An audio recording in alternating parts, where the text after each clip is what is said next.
తెలంగాణ రాష్ట్ర సాధనలో హైదరాబాద్ స్వేచ్ఛకు పోరాటంలో ఎదురొడ్డి నిలిచి నైజాం నవాబులను తిప్పికొట్టింది మున్నూరు కాపులే అనడంలో ఎటువంటి సందేహం లేదు.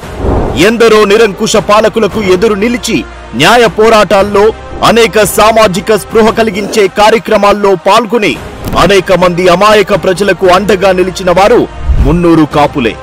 భారతమాత సంకెళ్లను విడిపించడానికి తమ ప్రాణాలను సైతం తృణప్రాయంగా అర్పించింది మున్నూరు కాపులే.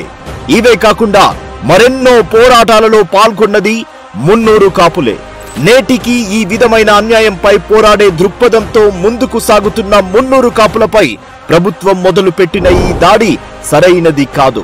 తెలంగాణ రాష్ట్రంలోని 40 లక్షలకు పైగా ఉన్న మున్నూరు కాపులను ప్రభుత్వం ఈ విధంగా మానసిక క్షోభకు గురి చేయడం ఎంతవరకు సబబు? ఒకవేళ ఇదే విధమైన వైఖరి కొనసాగిస్తాం అనే ఆలోచన ఉన్నట్లయితే మున్నూరు కాపులు గతంలో కూడా అనేక పోరాటాలు చేశారు, చూశారు కూడా.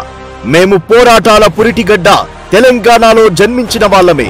ఏదైతే అది చూసుకోవడానికి మేము కూడా సిద్ధంగా ఉన్నాం. సై అంటే సై. అసలు రాష్ట్ర ప్రభుత్వాన్ని విడిచే ప్రసక్తే లేదు.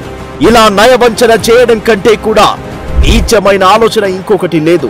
రాజ్యాంగాన్ని సైతం అవహేళన చేసే విధంగా ఉన్న ఈ బోగస్ కులగణన సర్వేని ప్రజలందరూ కూడా బహిష్కరించాలని పిలుపునిస్తున్నాం.